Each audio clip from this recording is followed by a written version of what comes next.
I'm Lenny. And I'm Moose. And we are Unapologetic.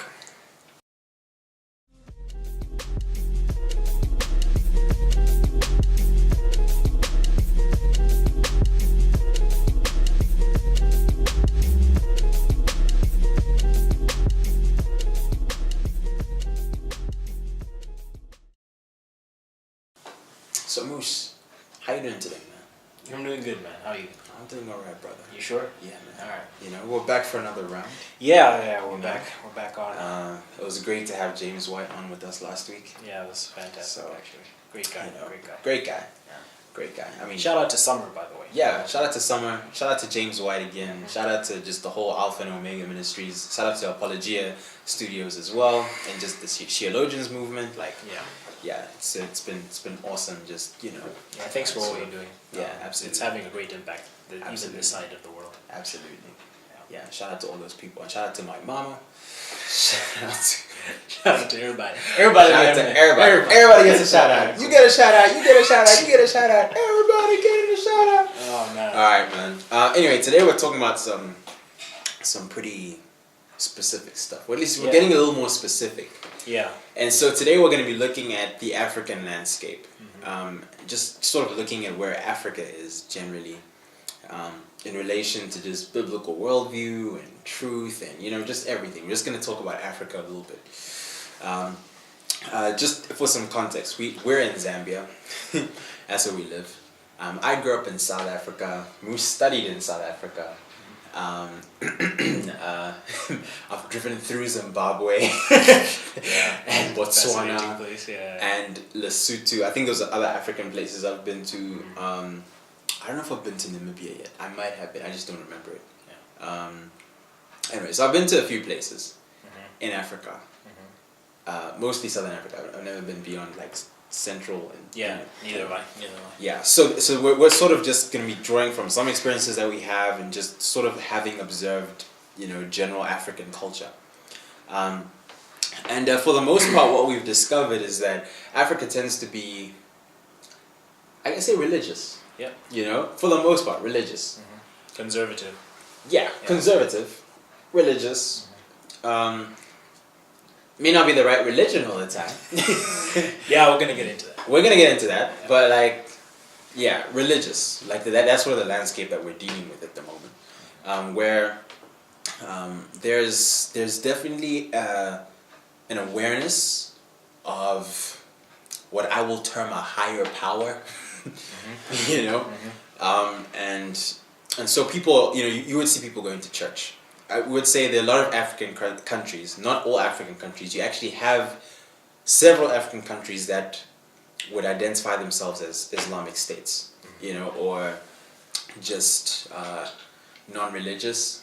But you also have some that, will have significant religious affiliations, especially with Christianity. And so we see a lot of that. So you see a lot of people going to church. Like, for example, we're in Zambia. On a Sunday, most people would go to church. I'd say most. Yeah. Yeah. Well, at the very least, a large majority. Sure. A large proportion. A large proportion. Yeah. In fact, I think you had some statistics for me, actually. Yeah, we actually talked about this. Strangely enough, it was Tim Charles who told me about this. So now you're doing like that was like a shameless plug. I met Tim Charles. Yeah, he's actually a good friend of mine now. Like we're brothers actually. So good for you, bro. Yeah. So when he was here a couple of weeks ago, and he was, I guess, looking up Zambia. He had never been here before, and he was interested to find statistics showing that around, I think it was 85% of Zambians would say that they're Christian. That's crazy. Yeah, wow. Obviously this fascinating. But that's not the actual story, and we're going to get into that. Right. So, like Lenny has said, we're generally a very conservative and religious society. Yeah. Large proportion of Africa as a whole. Going to South Africa was actually an interesting experience because South Africa is moving a lot more liberal, I would say. In fact, actually, very, very quickly. I think some people would actually be very surprised. I think South Africa was one of the first countries to legalize Yeah. homosexual. I don't know. I don't know if it was marriage, but unions. I'm not Sure. sure. I'll Right. look that up. Okay. Yeah. Sure. Yeah. Unions. But before even a lot of like liberal Yeah. European countries and Yeah. you know. Yeah. Yeah, South Africa beat you to it, y'all. Like no, like seriously, you guys would go to South Africa and like for those of you who are not from Africa, this is our international audience. Yeah, you'd actually discover that South Africa is quite liberal in that Yeah. sense. Yeah. But generally speaking, you know, you have, in Zambia especially, you ask the typical Zambian, are you a Christian? Yes. Sure. Absolutely. The problem we discover, and this is actually one of the fundamental reasons we decided to start this podcast, is because we found that if you get deeper into what they think Christianity actually is, Right. you have a big problem. Exactly. If you just ask the obvious next question after, are you a Christian? How did you become a Christian? Sure. Generally speaking, what the answer is going to be will fall along the lines of, I was born a Christian. Born a Christian. Yeah. I go to church. Yeah, I was baptized when I was young. I'm a good person. I'm a good person. Yeah. Yeah. And so I think My parents are Christians. I mean, the conventional answers a lot of people would give even around the world. Yeah. Yeah, but because religion is such a big thing here, Yeah. people would identify. Yeah. Oh, then again, of course, then you get into like different sorts of denominations. So, Yeah. the Jehovah's Witnesses are very big here. The Seventh Day Adventist Church is also really big here. Yeah. What other major? Oh, of course. How did you forget the biggest? How did you forget the biggest? You know what I'm saying? The faith charismatic movement is probably I'd say the biggest thing right now. Yeah, and it's growing. It's Right. growing at a Sure. scary rate. Sure. Right. So you have all these religious groups. Yeah. Let's call them. And I guess a lot of people would identify with them, and sort of their association with those churches are sometimes what can also make them believe that they're Christians. Yeah. Yeah. Yeah. So that's pretty much the root of the problem. You have, and there's so many different reasons for this. Sure. And one of the reasons we're going to get into is what we believe. How the church has, I think, fueled this this misunderstanding of what Christianity actually is. I think there's been a lot of apathy, and because we're more conservative, I think Christians have been kind of comfortable with not addressing a lot of the things. And when you look at other countries, and you find Christians saying, "Yeah, but look at this country, look at that country, and they're not that bad." Yeah. And not to paint too broad a stroke on that, but I think that has had an impact on what is perceived as Christianity. Sure. So, all that to say, really, that don't get it twisted. When you see all these statistics, they don't match up to the reality on the ground in Africa. Right. In fact, I find this really interesting because, and I say this because this is sort of the trend at the moment. The Black Panther movie comes out. A lot of black people outside of Africa who might even perceive Africa to be some sort of a Wakanda. Yeah. Right? Yeah. It's just not true.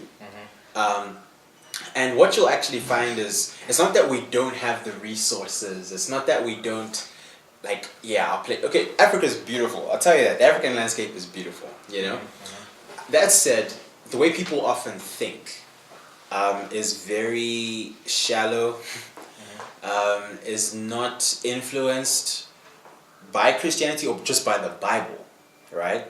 Yeah. And so what you're seeing is a lot of undeveloped, countries generally, with poor economies, with just poor social structures, with broken family structures. Although Africa is often identified as a place that is very big on community and the spirit of Ubuntu. Yeah, that's a big one. You know what I'm saying? And that's usually how it's associated. But because it's not founded on a biblical foundation, what you also see is a lot of broken families in that sense.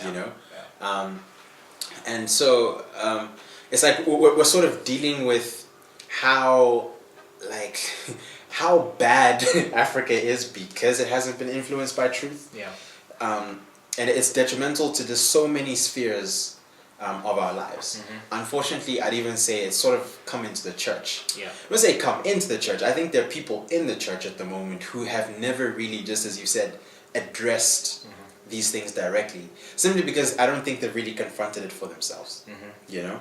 And really thought about, okay, what does the Bible have to say about this? You know? Or what does it look like for me to do this or to think this from a biblical worldview? Yeah. That hasn't happened yet. Yeah. Yeah. And so I totally agree with you when you say that there's a lot that the church, I think, sort of needs to do. I mean, the reform movement in Zambia, I mean, if you're reformed, you might have heard of the reform movement in Zambia. It's growing and it's big. We have a big Reformed Baptist. I have to put that out there, Reformed Baptist. Yeah, we need to know. You know what I'm saying? For my Presbyterian friends out there. We love you. We love you. Anyway, yeah, so like the Reformed Baptist Church movement, it's big. Yeah. Right? But at the same time, I think there's still room for a lot of growth. Yeah. We still need to understand what a Christian worldview is. Yeah. You know, and sure, now we have things like the African Christian University that have come up that I think are really trying to push this. But of course, it's going to be slow, and it's almost like as we've been pushing this. See how just like we. Anyway, right. You know, as we've pushed this, we've realized the extent to which this really is a problem in Africa. Yeah. You know, particularly in Zambia. Yeah. And so that's definitely something that needs to change. And I think it also kind of boils down to we don't really know what it looks like when we have been influenced by Christianity or by the Bible. Not that that's exactly what you need. Not that we always need this example in order to be something. We have the Bible, that should be sufficient. But I think a lot of people don't really think about what the implications of I guess their Christianity looks like. You know, what are the implications of what you believe? Yeah. We don't really give it. And it's interesting to me to consider there's a sort of large swath of Africa that has been heavily influenced by Western ideals and you know everything from feminism to neo-Marxism to you know all these things. By the way, which surprises people. In fact, dude, I hope you get into that a little bit more. Yeah. Some people who don't think postmodern relativism is actually in Africa and in Zambia specifically. We should definitely get into that. Absolutely. But because of that, there sort of seems to be this blend of different ideologies, you know, that mixes in Africa. On the religious front, you know, you find that there's this. It almost seems like Christianity is present, not in its actual form, but like an Africanized version of Christianity. That you know, it's so dumbed down and unbiblical and. It has taken such a hold of, and I think it's what has led to the sort of faith charismatic movement and all these things where actually to quote Conrad Mbewe, shout out to Conrad Mbewe. Shout out to Conrad Mbewe. It's almost as if these people are basically witch doctors parading as pastors. And you have so much of this happening. You have pretty much every weekend there is some kind of crusade happening where you go to this faith healer or quote unquote preacher who's just going to give you your wildest dreams, all the money that you want and the healing that you need. And that's all it is. It is a dumbed down version of Christianity that does nothing to address sin or Christ or anything actually substantial to the Christian faith. But all this is covered under the blanket of this is what Christianity is. So you have everything from the true gospel to utter nonsense under the umbrella of Christianity, and that's pretty much what you know you have in Zambia. And then add to that, sprinkle into that a bit of Western ideals and what we've been talking about as far as feminism and neo-Marxism, and you pretty much have an idea of what Africa looks like. It's very confused in that sense. And yet at the same time, I was actually thinking, just as you were speaking, materialism as well. I mean, you look at the Faith Charismatic Church; they're promising wealth and health, basically just this material life. And to be honest, I think especially if you're growing up sort of in our generation, we're almost always being sold this idea of, gotta make it in life at any cost, you know? We love big titles. Actually, that's something I really noticed, like about Zambians specifically, but I'm sure other African countries, we love the big titles. We love to be seen to be prestigious. We study medicine, law. I don't know what else is a big. But anyway, like you know, we tackle these things not so much because we're passionate about the law or because we really love the science of biology as it influences the human life. No, it's just that these are jobs that are, you know, associated with prestige, pomp, and that sort of thing. And you see that in Africa as well. And so that's also being sold to us in a big way. And so yes, you're seeing a lot of postmodern thinking as well. You're seeing things that you ideally see in the West. I guess things are associated with the West, but it's coming here, and maybe in subtle ways we don't even really realize it. And I think that's a serious problem. I think the other thing that you said I wanted to comment on was just how, you know, in Africa we sort of take everything. So we'll take God, we'll take our African traditional religion, we'll take this, we'll take that. It'll all sort of work together. And I think the way that's affected the church is that the church has sort of held onto a particular culture and then sort of tried to fit God into the gaps and try to, you know, instead of actually letting God speak straight into the culture and determine what we're going to do, what we're not going to do, what we're going to believe, what we actually are going to believe. And I think that's been a major problem. And so in speaking to that, it's interesting to start thinking about sort of the ways in which Christians can actually address truth in this way, in an actual, you know, efficient and effective way. And I think one of the things that we absolutely have to start doing is sort of this. We need to start addressing how erroneous some of these ideologies are. They are not Christian, and pretty much anyone who tells you that they are Christian is wrong. Nothing, you know, the gospel is not. It's not supposed to be for the simple betterment of your life, for you know, to get you more wealthy and more healthy. No, that is a perversion of the gospel. So I think we need to make an active effort to address these things, to call it out when it's wrong, because not only is this destroying people's souls and leading them in a forced direction towards hell, but it has even implications for society in terms of, you know, people are spending so much money giving to these people who are claiming they can heal you of everything. I know one. I won't tell you who he is, but I know somebody very close to me who actually spent quite a considerable amount of money going to TB Joshua. He's a Nigerian preacher, let's call it. Going to TB Joshua. Actually, I don't know if it's TB Joshua or Pastor Chris. It's one of them. Because his wife was very, very ill, and she was dying, and this preacher promised to heal them, so gave them I won't even tell you how much money, but gave it to this preacher, and the preacher did his juju or whatever it is and said, "You're fine, all you have to do is have faith and you'll be healed." She died not a few months later. That's crazy. You know? And it's not an isolated thing. This is happening so often. And people are still flocking to these places in mass. That's so right. And so I think there needs to be an active effort to address the nonsense that's being taught in some of these churches. That's right. And you know, just as you're saying all this, I'm realizing that I think fundamentally the problem is that although, we know that it's a very shallow Christianity that we have generally in Africa, right? Very shallow, not authentic, surface level. But I think even coming back to the church needs to start holding scripture where it ought to be. We need to start seeing scripture as God's revealed truth to us, you know, and that this is the truth that speaks into every single area of our lives. Unfortunately, you have so-called churches that call themselves churches, that call themselves followers of Jesus, that if they ever get there, would hold to the Bible, you know, but they never really actually get into it and see what it has to say, you know. Maybe read one verse of the entire that's exactly sermon, and it's you just know, like absolutely. And so I think that's really where we need to begin. And I think in our next episode, this is going to sort of be a part 2. We're going to get into just talking about what it really looks like when Christianity actually does sort of permeate, get into a culture, you know.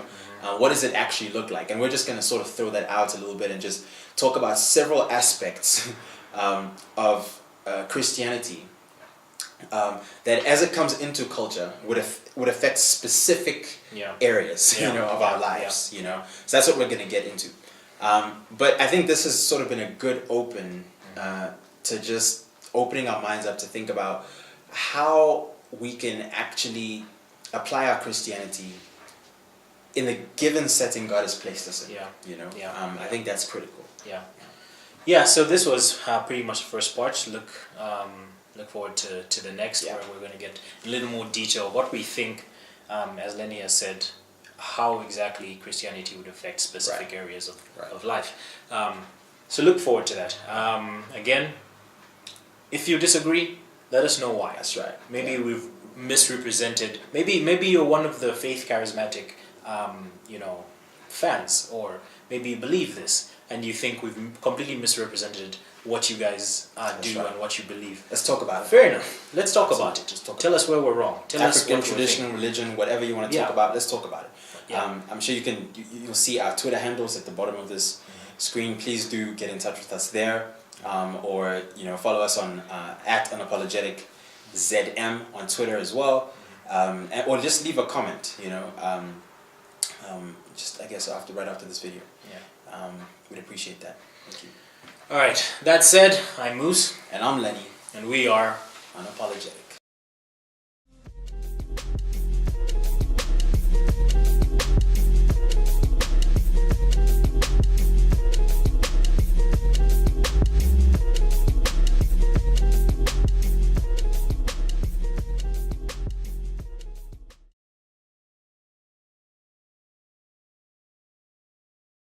Welcome back. This is part 2 of understanding the African landscape, and all right, dude. Sorry. Explain that. Okay, look. Don't judge me. This hat is fantastic. It makes me look pretty. Don't question the method. Okay, just focus. All right. So I'm gonna be wearing the hat the whole time. No judgments.